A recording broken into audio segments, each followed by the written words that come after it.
என்ன யோசனை பண்றீங்க? ஒண்ணும் இல்ல. நேத்து நீ சாப்பிட்டு போகும்போது சொல்லிட்டு போனீங்க, புரியாதவங்களுக்கு சொல்லியும் பிரயோஜனம் இல்லைன்னு சொல்லி. அதை பத்தி தான் யோசிச்சுட்டு இருக்கேன். ஏதாவது புரிஞ்சுதா? புரிஞ்சுது. ஆனா அது சரிதானான்னு நான் எப்படி தெரிஞ்சுக்கிறது? என்ன புரிஞ்சது? அது எப்படி சொல்றது? அது வந்து ஒண்ணு எத்தனை 2. ஒண்ணுங்கிற நம்பரோட இன்னொரு நம்பர் சேர்த்துட்டு 2 நீ சொல்லிட்ட. நான் சொல்றது ஒண்ணுங்கிறது ஒரு உயிருள்ள ஆணு, 2ங்கிறது ஒரு உயிருள்ள பெண்ணு. இந்த 2ஐயும் எப்படி கூட்டுறது?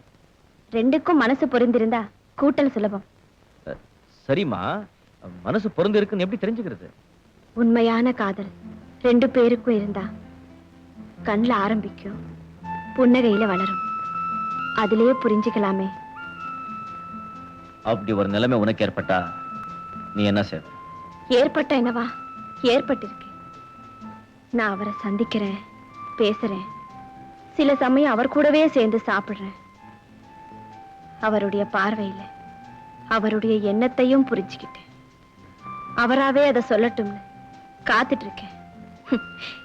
எனக்கு எப்போதுமே இந்த மாதிரி கண்ணாமூச்சி விளையாட்டுன்னா ரொம்ப பிடிக்கும்.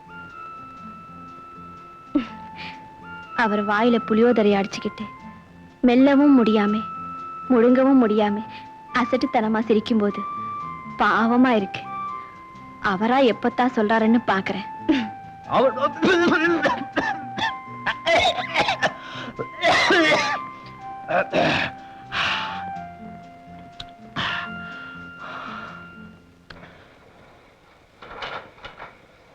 சேஷாத்ரி, என்னங்க?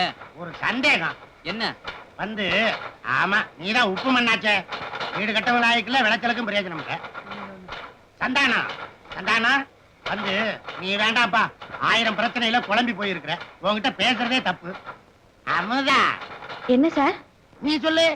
ஒண்ணும் என்ன சொல்லுமா. நம்பரா இருந்தா 1 1 2ன்னு சொல்லிடுவ. இங்க பாரு, அதுவே ஒரு ஆணாவும் ஒரு பொண்ணாவும் இருந்தா எப்படி? நாயுடு சார், உங்க கேள் எனக்கு புரியுது. என் விடைய பளிச்சுன்னு சொல்லிடுறேன். 1 1 2. அப்பா அடுத்த வருஷம் 3.